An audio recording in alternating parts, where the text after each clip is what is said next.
दौसा से serial killer गिरफ्तार किया गया है। डॉक्टर डेथ के नाम से यह कुख्यात था। 50 से ज्यादा यह हत्याएं कर चुका है।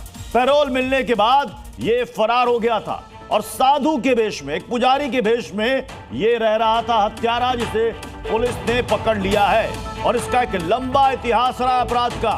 इससे पहले इसको कई अदालतें सजा सुना चुकी है। आजीवन कारावास की सजा इसे सुनाई जा चुकी है और गुड़गांव में तो इसे मृत्यु दंड तक दिया जा चुका है। तिहाड़ जेल में भी ये बंद रह चुका है और उसके बाद ये पैरोल में निकला था और फिर भाग गया और अब जाकर पुलिस की पकड़ में आया है। 67 साल का ये कुख्यात अपराधी, जिसके बारे में सुनकर आपके रोंगटे खड़े हो जाएंगे।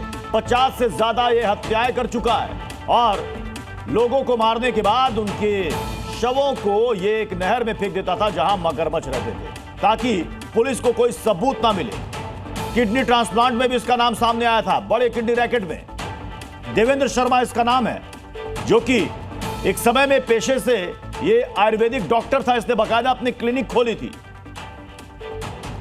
राजू राज हमारे साथ इस वक्त जुड़ चुके हैं। राजू राज, कैसे पकड़ में आया ये दुर्दांत अपराधी?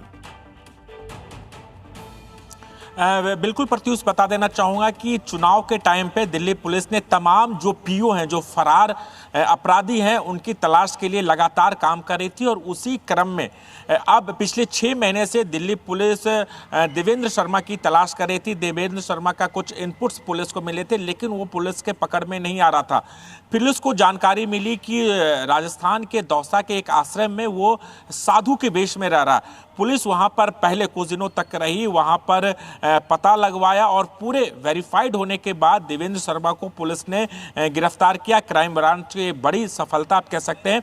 गिरफ्तारी के बाद पुलिस ने तमाम इसके जो क्राइम कुंडली आप कह सकते हैं वो निकाला, तो निश्चित तौर पर वो हैरान करने वाला था, चौंकाने वाला था।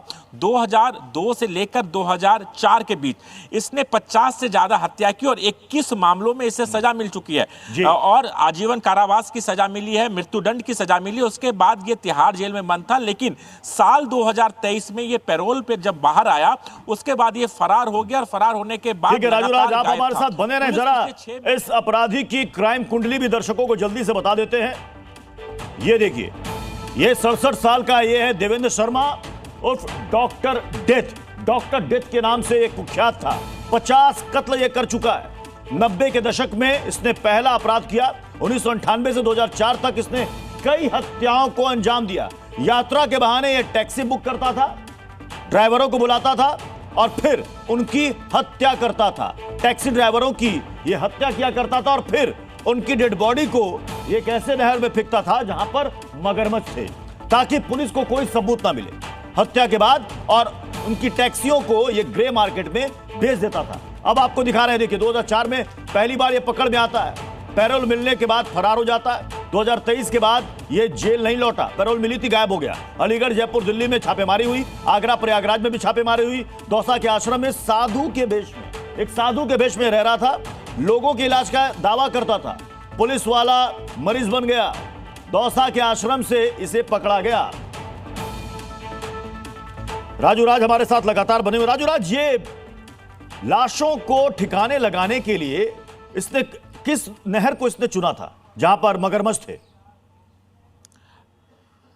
प्रत्युष बताना चाहो कि अपराध की दुनिया में सबसे पहले कदम कैसे रखा। इसने डॉक्टर रहते हुए बीएमएस की डिग्री है, आयुर्वेदिक का डॉक्टर। उसके बाद इसने गैस एजेंसी खोली थी जिसमें इसको काफ़ी घाटा लगा था और उसके बाद ये अपराध की दुनिया में कदम रखा।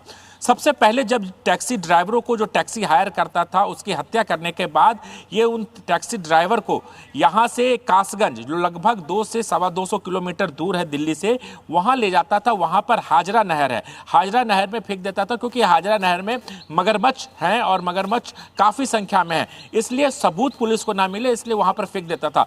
उसके बाद इसकी मुलाकात डॉक्टर अमित से हुई। अमित वो डॉक्टर है जो किडनी रैकेट का मास्टरमाइंड था और वो एक बड़ा किडनी रैकेट चलाता था।